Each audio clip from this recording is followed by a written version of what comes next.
రోజు థాయిలాండ్ వచ్చేటువంటి mister Basava Reddy sir వారి యొక్క అమూల్య సందేశం ఇస్తారు. Please Basavareddy sir.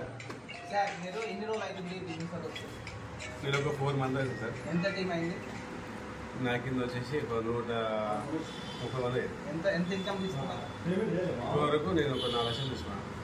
ఇది ఎన్నో ర్యాంక్? ఇది 3వ ర్యాంక్ సార్. మీకు ఫీలింగ్ ఎలా ఉంది బిజినెస్ వచ్చినందుకు? ఫీలింగ్ చాలా బాగుంది సార్. జనరల్గా చెప్పాలంటే ఇప్పుడు మనం ఈ ఏటీఎంస్లో రాకుంటే ఇలాంటి అచీవ్మెంట్స్ కానీ ఇలాంటి సన్మానాలు ఉంటాయి. మామూలు రోజు బిల్ చేస్తామా అని ఏటీఎంస్ మనకి అంత మంచి అవకాశం ఇచ్చింది.